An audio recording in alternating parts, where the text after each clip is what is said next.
Let's get ready to grumble!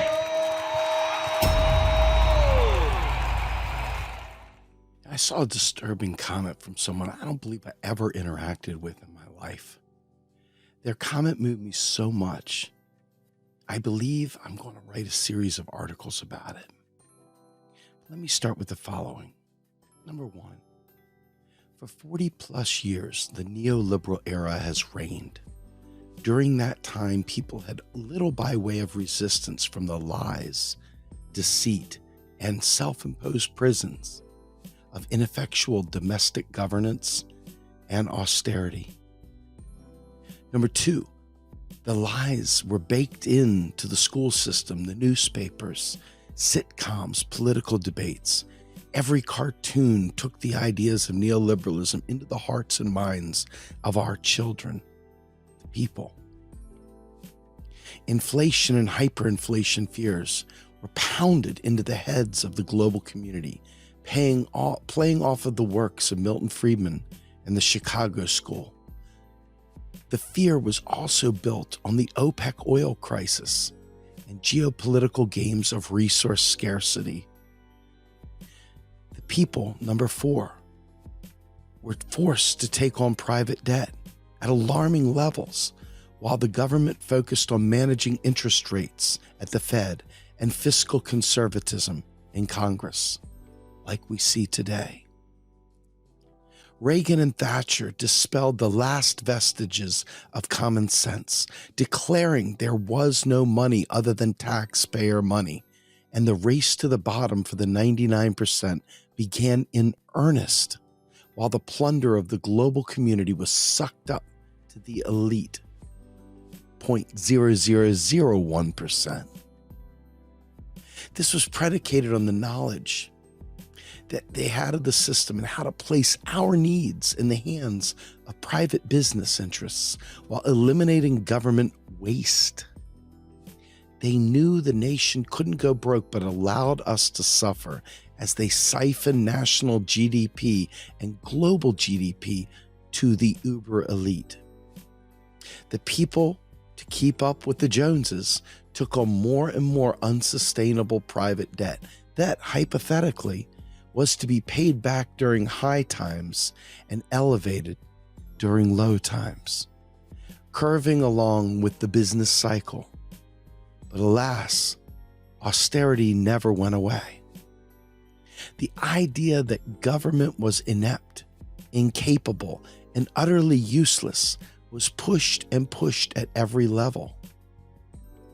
It was rendered useless by reducing deficits and fanning national debt fear porn to great precision.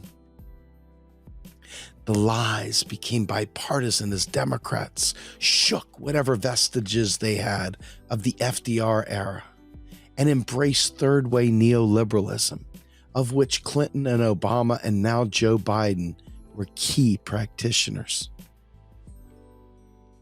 Number 9, Republicans shook the cloth coats from their midst and embraced an even more austere, jingoistic, neocon, whole, just wide open KKK style insanity.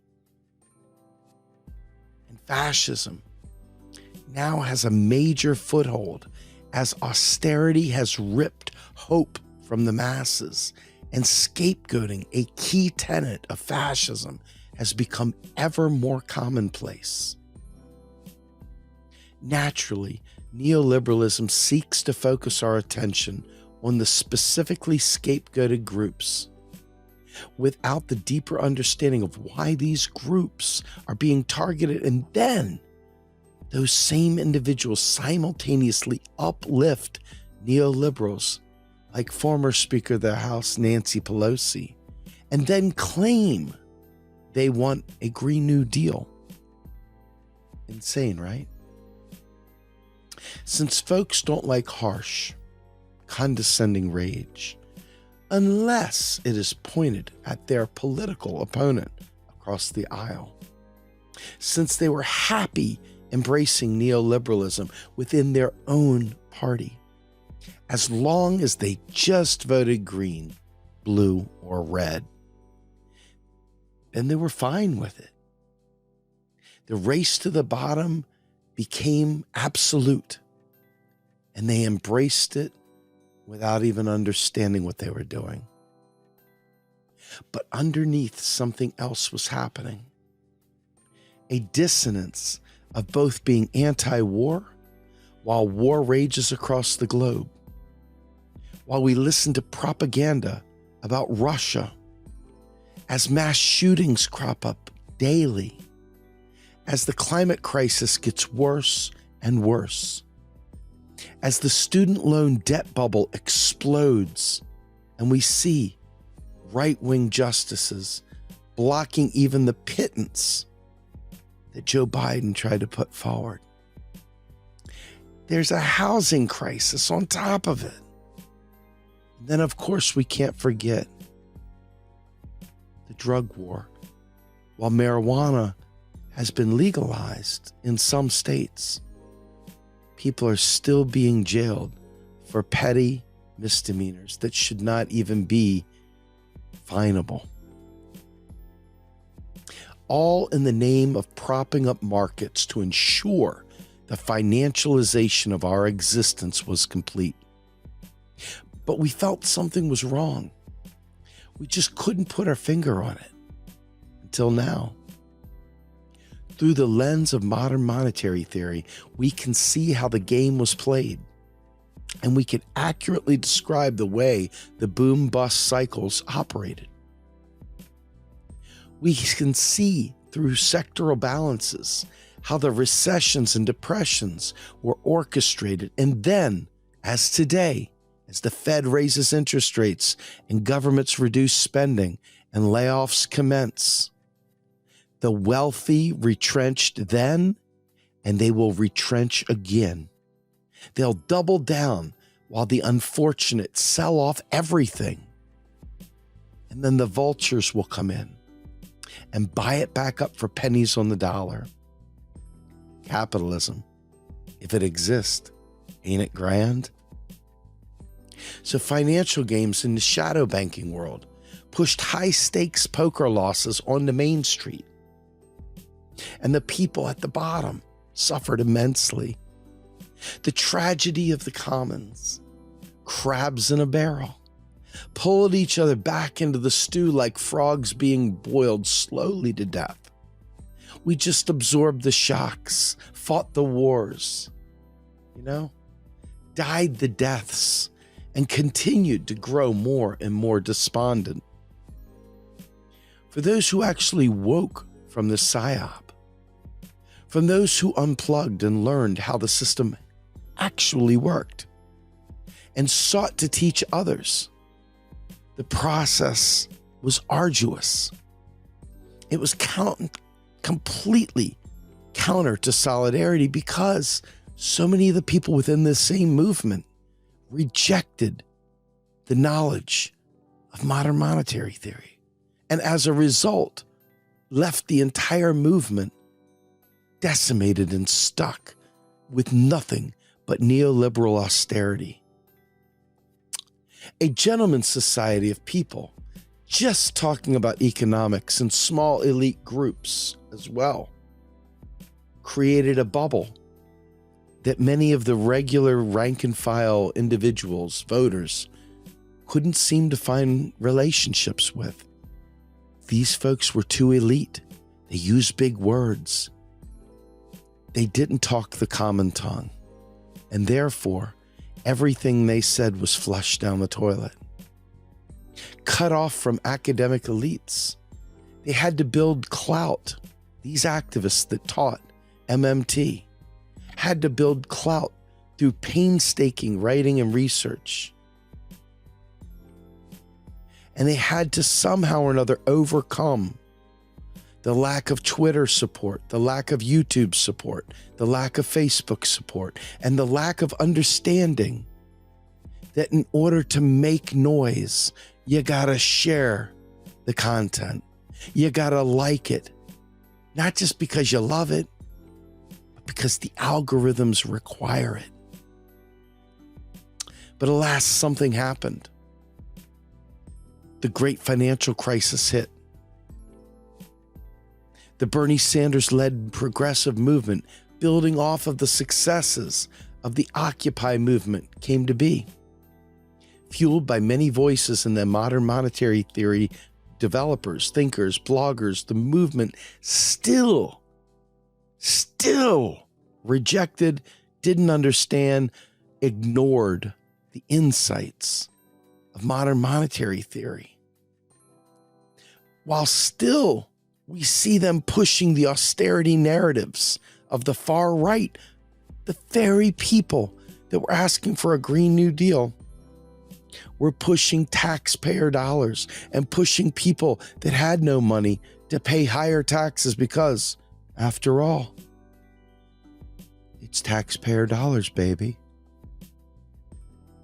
Advancing austerity with paying for programs with hard-earned tax dollars, all of which anyone that's been paying attention inherently knows is a lie.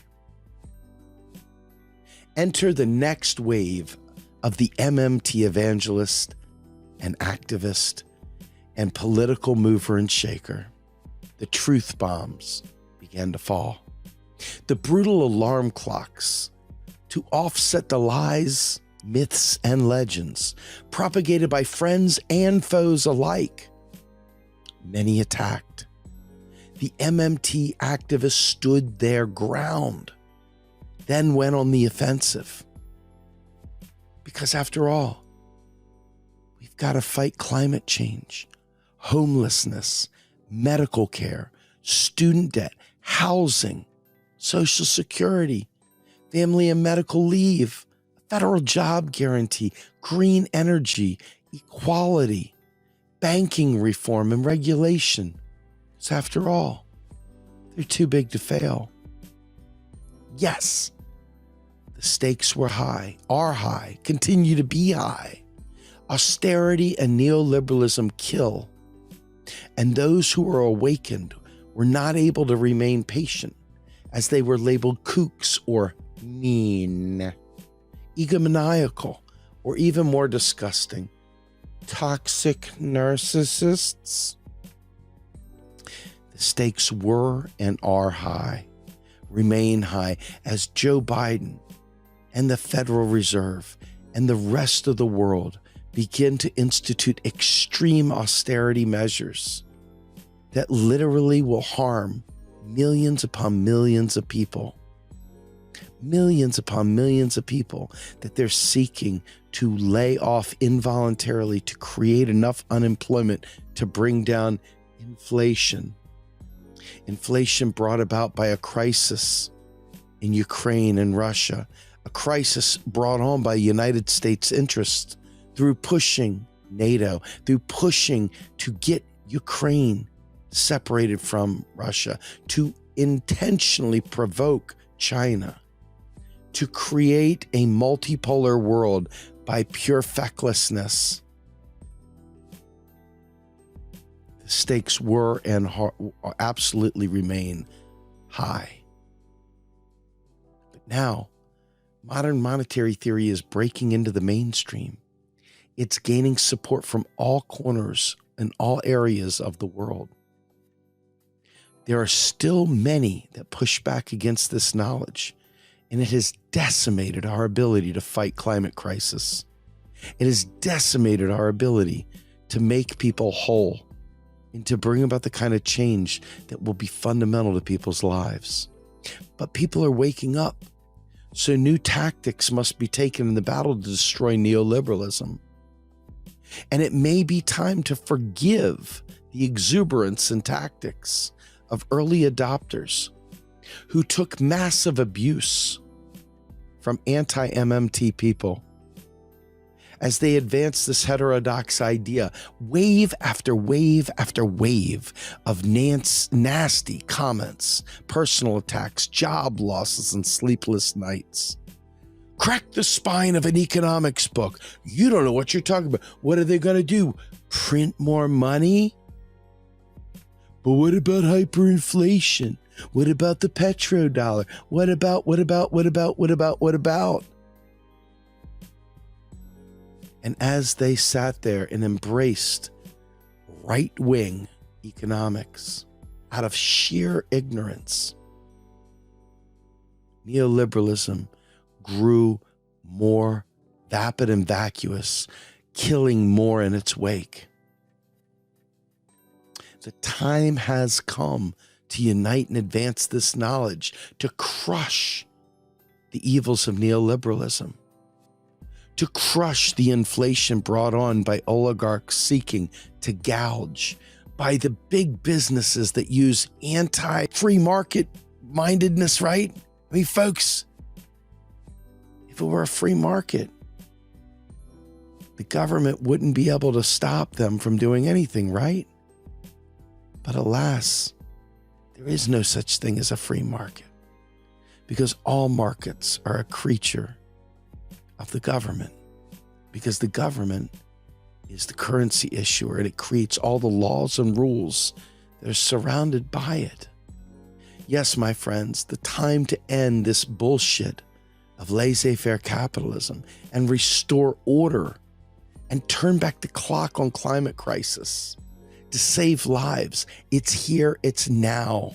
The time has come to look the devil in the eye, to remove your blinders and see the world as it really is.